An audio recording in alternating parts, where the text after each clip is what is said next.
Hey, Dave the Butterfly Guy here. So I was thinking this week, I had a little room in my garden, and all of a sudden my neighbor said, hey, I've got some extra rocks in my yard, would you like them?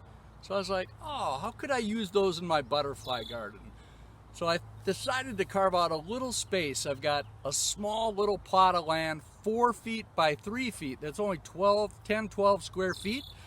And it's already into June, so my thought is, how can I make this productive and attract even more butterflies before we get too far into the summer? So the area I'm going to make this little plot, this new garden plot, is a little bit on a hill. And so what I'm trying to do is trying to figure out how can I terrace it a little bit so the water just doesn't run off and that my good soil stays there. So I'm going to use these rocks in creating a little terrace. This is just like the Incas did in the Andes Mountains at Machu Picchu. Remember that? How cool they did? They created these flat lands. So even on the steepest of mountains, you can grow plants and grow whatever you need to attract butterflies. So this is going to be the terraces at Dave the Butterfly's garden.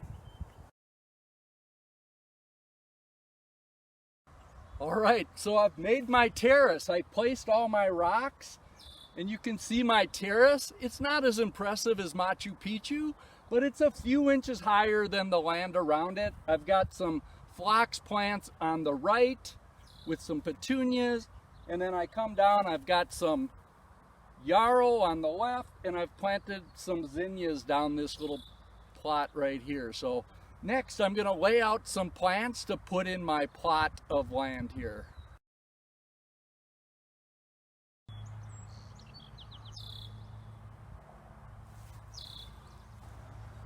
All right, so I got my plot of land. My next step is to plant some plants. So I'm like, well, what should I plant there in this little time left of summer? It's end of June. I've got 2-3 great months of blooming. So I decided to go with annuals this year. Next year I might go with perennials.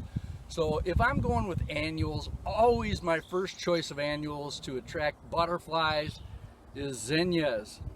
So I've got 3 zinnia plants. These are going to grow about 15 to 18 inches tall, and they're going to be the anchor on the back of my garden. So I'm going to lay these out in the back. So I'm going to move over and get these situated.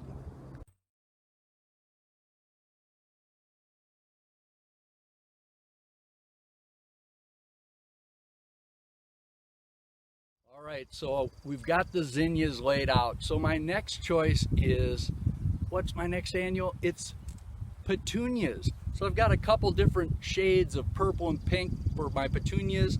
So I'm gonna lay those in front of the zinnias. They don't get nearly as tall, but they give you really bright color, kind of hovering along the ground. So I'm gonna place these petunias in front of the zinnias.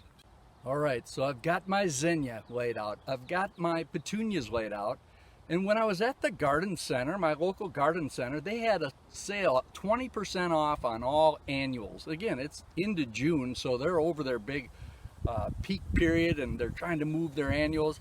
So I found these Verbena, 20% off. So that'll be a really nice mix. They do attract butterflies. And so it's got some red, some purple, some white in this 3-pack of Verbena. So I'm gonna make that kind of sit around the outside of my new plot.